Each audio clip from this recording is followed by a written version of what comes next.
issues, as any athlete in a professional ball, basketball, baseball, football. All those athletes get massages on a daily basis.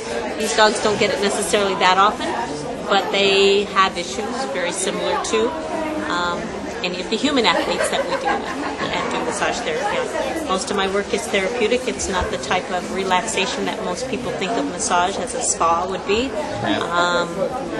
But we accomplish a great deal. Usually improvement of movement, sometimes improvement of behavior, sometimes a little relaxation too. Depends on what the needs are. That's cool. So what goes all into doing massage for a dog? Meaning? Are you talking do you start at a certain part every on the dog and every individual is an individual.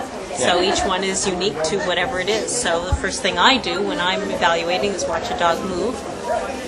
Usually it's front gait, it's rear gait, it's side gait, and usually at a trot, because that's the one gait that they can't cover up things as easily with. After that, that's what my eyes say. Then I let my hands do the rest. Many times I'll get feedback from an owner or a guardian, whoever happens to be. I've got issues with the dog stutter stepping if they're in agility. This morning a dog wasn't wanting to do the broad jump suddenly. There was a problem because of that. A dog that's in conformation, maybe he's got a roach in the back, or maybe he's not driving out of his rear end as well as he normally did. Things happen, which can be everything from being jumped by another dog, playing, roughhousing, bumping each other going through a doggy door, to something physical, that they've had something done to them. Step in a hole, race too fast, spasm. Anything that we could have done, they probably could do just as well, if not better than we. And so any of those kind of things can come up either in the conversation with the owner or as my hands do a little bit of hunting. My eyes will tell me the first step, but my hands usually are the final say-so. Because sometimes my eyes lie to me. They don't necessarily tell me the whole truth. Yeah. Well, this is a pretty cool little deal. And how has the massage affected some of the dogs? Have you gotten feedback from different people? Yeah. I've done an awful lot of owners this morning too, and they've given me plenty of feedback too. But the dog that beat Kristen's dog this morning won because I worked on that one yesterday, and he wasn't moving too well yesterday. But afterwards, can't remember what his accident was. What was his accident, Kristen? Downstairs. Oh, that's right. He splatted at the end of the stairs. They had just gotten some adjustments done. Thought he was moving really well, and then he had wet feet, and so did she, and they both kind of raced down the stairs, and he ended up jumping and splatting flat out, and so he had some pretty ouchy spots. That doesn't always happen, but that's one. But he won today, so that means, he did well. His movement was improved enough that the judge thought he was the best thing in the class, so that's a good thing.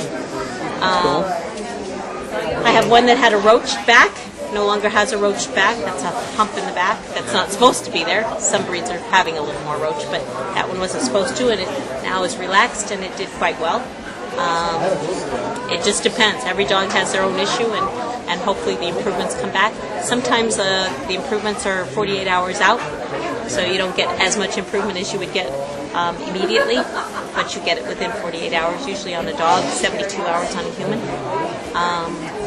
So it depends. That's why some people wanted me to work on their dog on Thursday when I showed up here to set up, because they wanted to be ready to go by Friday, Saturday, Sunday. But can't always get it all accomplished, but we try. Well, thanks for talking with us. You bet. Back here on Access TV at the Bicentennial Center, the continuing coverage of the Wheatland Cluster Dog Show. And I'm speaking with Carolyn Snavely. And tell us a little bit about your dog here. Well, these are both smooth-haired fox terriers. I'm from Denver, Colorado. She's from Council Bluffs, Iowa. These two are related. That was our breed winner yesterday, and he's still just a puppy. Wow. This is a champion who's done very well. He's rated in the top 10 in his breed. Well, how they're old a are they? wonderful breed. This one is 2 years old. That one is 13 months old. It's a delightful breed. For terriers, they're very nice to live with, and highly intelligent, trainable, not yappy. Are you, Vicky? This is Ricky. Hey, Ricky. So besides yesterday's effort, have they won any awards or anything from today? Past events or even today? We haven't got. We're getting ready to go in the breed ring now, so we haven't been in today. This dog was first award of merit at his other national specialty. He's too young to have done much yet. That one. But this one is, I think, number 8 in the breed in the country. So. What is it? How long does it take to get these dogs ready to go for competition? To prepare them, this breed, we work all the time at home. You know, every 2 or 3 times a week we work on their coats and everything. But to actually prepare them for the ring at the dog show is on, so that's not bad. Unlike the poodles or the Afghans where they spend half a day. Yeah, there was a woman that said that she had spent, I think it was 3 or 4 hours preparing her dog. We do most of our work before we wow. get here, you know, in terms of keeping the coat in condition, and we do some hand stripping to get the jacket to fit just so. Then when we get here, we don't have to do too much. Well, I appreciate you guys talking to us. Thanks for showing us your dogs and showing us what it takes to get something like this taken care of. Sure. So when's your next, you said 45 minutes or so? We're going to go in about 15 minutes. Oh, okay. Well, that's cool.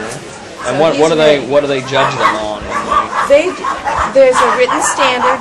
The AKC has a written standard, and so the judge is judging them in comparison to that standard, and it describes temperament and how they move and everything about their appearance, their head, where the ears are set, how the eyes look, the length of neck, the angles of all these bones in their body. You see the judge feeling all the bones, the muscle conditioning,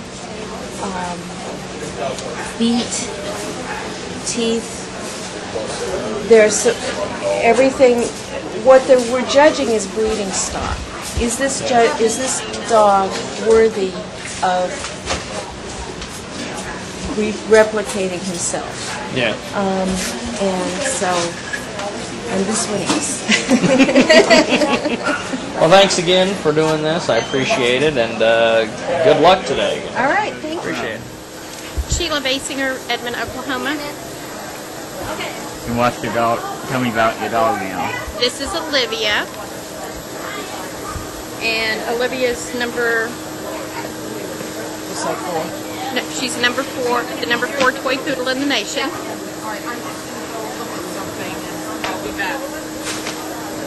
What else can you tell me about it? What? How many awards? I'm sorry? How old is she and how many awards has she won? She's 2 years old, and she got her first Best in Show when she was 13 and a half months old. So, she's done very well. Cute. How are my kids? Are they barking? No, not at all. What's that one she's looking like? This is her sister, and her name is Jules, and she hasn't started showing yet. So before and after. So yeah, she said, I'm just now growing up.